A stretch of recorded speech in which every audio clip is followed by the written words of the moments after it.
The dry season is here. Are you ready to grow smarter and harvest bigger? If your answer is yes, then this video is for you.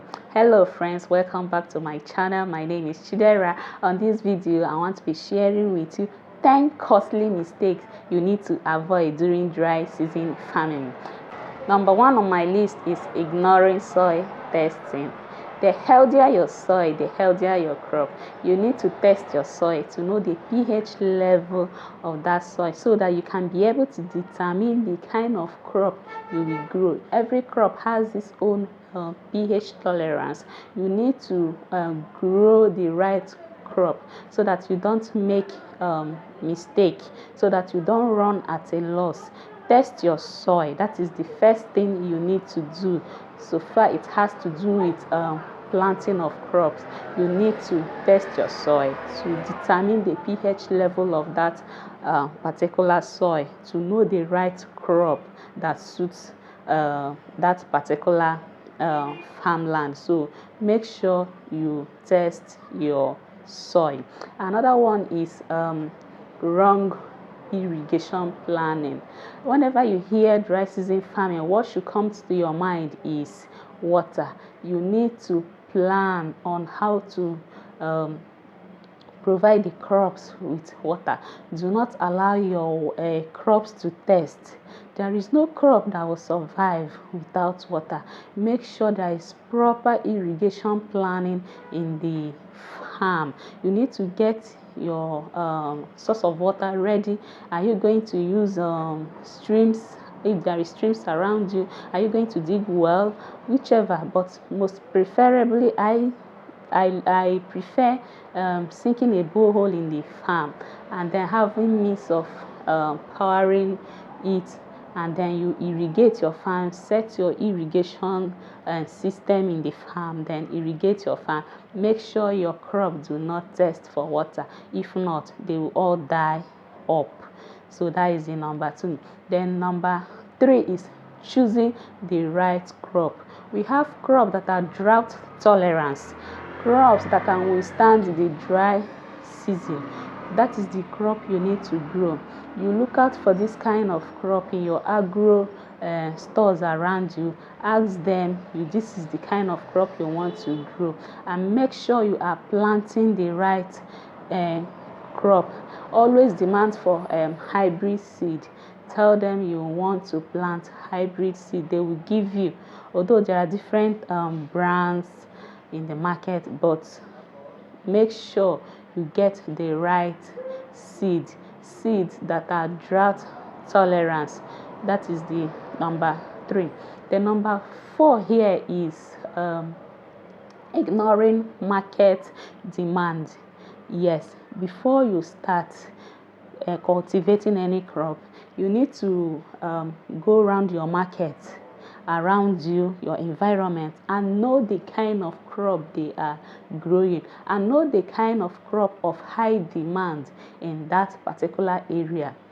For example, the crop in high demand might be pepper. Then what type of pepper? There are different types of pepper. There are habanero pepper, sweet pepper, chili pepper, shumbo. There are many. Which particular pepper is of high demand in that market? You don't just go and start planting any kind of pepper. If not, you will run at a loss. Your produce, who will buy them? So you need to plant crops of high demand in the market. Plant what others are planting around you. If it is habanero pepper, if it is tomatoes that is dominant in that area, that is of high demand, then plant tomato. If it is pepper, if it is okra, any kind of crop that is of high demand within that season, in that area you are, that is the kind of crop you need to grow. So another on my list is wrong fertilizer application. Yes, wrong fertilizer application. If you if you happens to feed the crops overdose of any fertilizer, it will burn the crop. You will notice that the crop will dry up, they will die. And if you didn't apply the right quantity, if you under apply, it's going to show on the crop that you didn't apply the right quantity, and the crop will not give you the required yield you needed. So you need to apply the right quantity in the right way.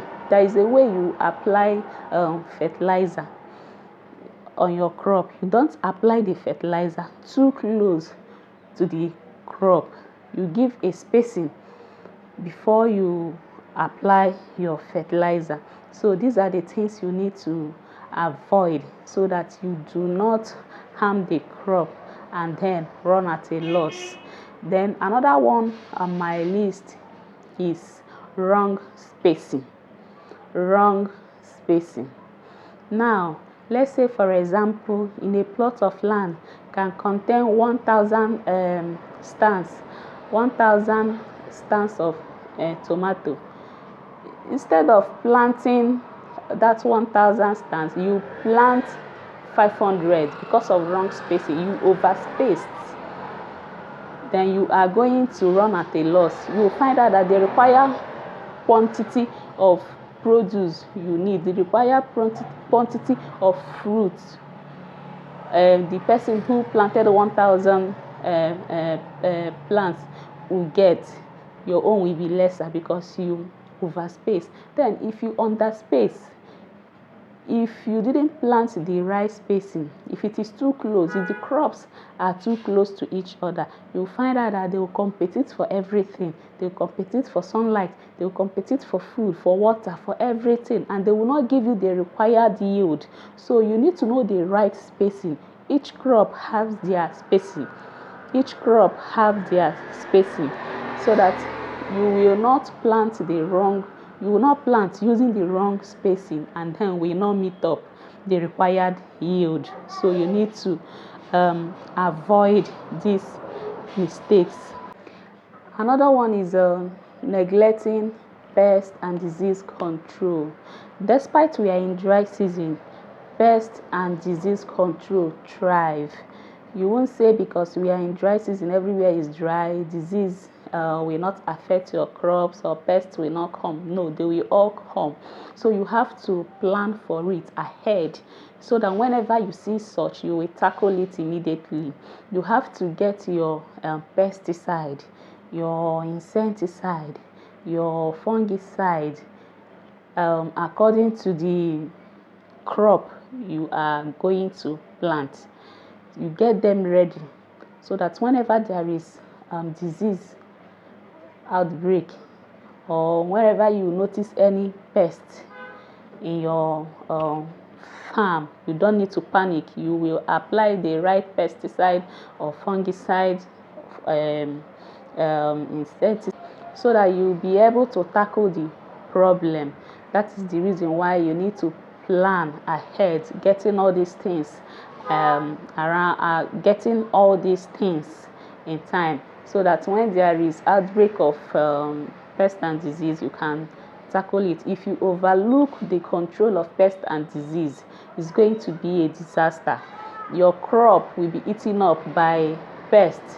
Before you know it, before you wake up the next day, all your crops have dried off and it's going to be a loss. I wonder how you are going to feel when you find out that all your labor, all this while, just got damaged. So you won't be happy.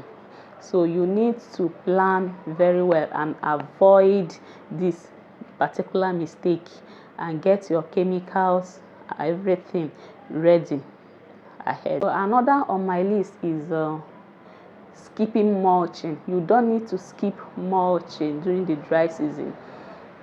During the dry season, the temperature is very high. Evaporation takes place more. So you need mulching. You can use dry grasses to cover around the crop, or you use what we call a mulching film to spread on the ridges All these are to retain moisture in the soil so that evaporation does not take place very fast.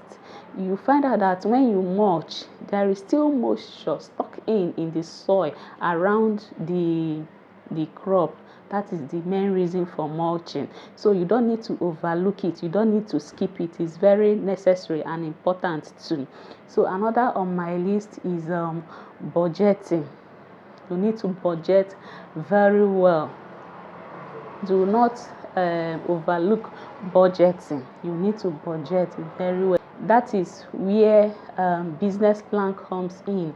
You plan your business. There's no business that will survive, that will succeed without proper planning. You need to plan very well. Do not make this mistake. So another on my list, which is the last, no post-harvest plan. As a farmer, whether you are planting during the dry season or you are planting during the rainy season, you must provide means whereby when you have glut in the market, how do you handle your excesses? How do you handle your harvest? For example, the perishable goods like tomato, pepper, how do you handle them? Do you dry them? Do you throw them away? How do you handle them? These are the things you need to sort out before you start farming. So you need to make proper arrangements on how you can handle it when there is glut in the market, when the demand is small and the supply is much. You need to plan. If you overlook this post-harvest plan, you will run at a loss. You will find out that you will be confused on what to do. How do you handle your produce? At this time, when there is glut in the market, you will see tomato everywhere. Anywhere you see tomato littered everywhere. Most farmers do not have plan for their post-harvest. When the harvest is in excess, they do not have plan for it. So as a farmer, if you want to farm right, you need to have plan for this. Make sure that you have plan for your post-harvest when there is glut in the market. So at this point, this is the 10 costly mistake you need to avoid as a farmer during dry season farming. Not just only dry season farming, during farming, whether you are farming during the rainy season or during the dry season. As a farmer, you need to be conscious of these mistakes. If not, you will run at a loss. Don't say when it comes to pest and disease, pests don't thrive well in there is no pest in dry season, there is only pest in rainy season. No, there is pest every time, whether raining or dry season. You need to take care of all these things. So these are the 10 costly mistakes you need to avoid. So if you find this video helpful, give me a thumbs up, like, subscribe to my channel for more videos. Thank you. Bye.